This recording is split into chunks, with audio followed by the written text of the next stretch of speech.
It takes Phyllis Henderson just 5 seconds to explain a lifetime of stigma. It got entered into the system as a felony when it should have been entered as a misdemeanor. She became branded a felon.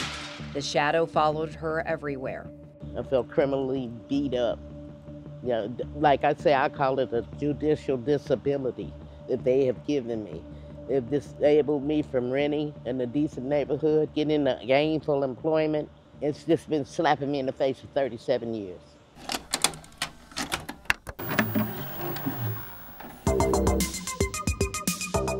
This all begins in 1988 when big hair was the rage.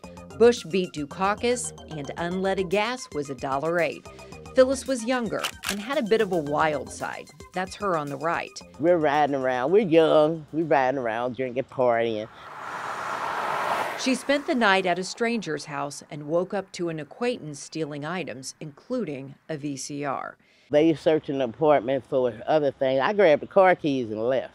In the end, Phyllis was charged with a felony, and she never snitched on who really stole the VCR. The charge eventually changed to a misdemeanor because the value of the stolen item was less than $150. But when Phyllis applied to jobs and apartments, it came back that she was a felon. What did you think when they came back to you and said, you have a felony? How? You know, and then it's just in there. I just accepted it. So this is really just hung over your head. It's hung over my head. I've been homeless one time. Don't think she didn't push back. She tried. She even asked for a pardon from Governor Jay Nixon. He rejected it. Phyllis recently turned to UMKC's expungement clinic.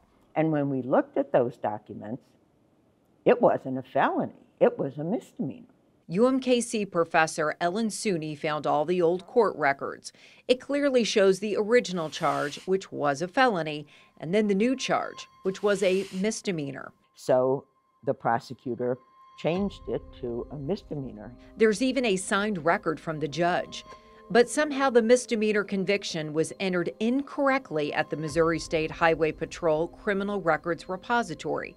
So if you run Phyllis Henderson's name, you see felony. Wow. Have you ever seen anything like this?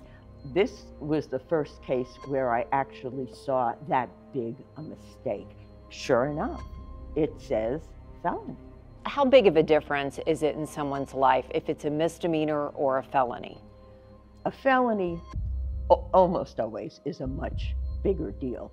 I mean, there are lots of consequences that come automatically from a felony. Phyllis knows the consequences. She's lived with them for more than 3 decades. Misdemeanor, it's a black and white. Why is it who typed it in the system, felony?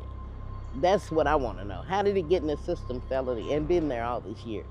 Phyllis recently went to court where a judge granted her expungement, meaning the felony conviction, that was never really a felony, is now gone.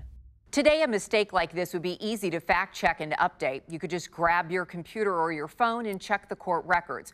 But Phyllis couldn't do that in the 80s and the years that followed because the records she needed were only in paper files in the courthouse. One last note, it is easier to get an expungement in Kansas than in Missouri. Angie Racono, KCTV5 News.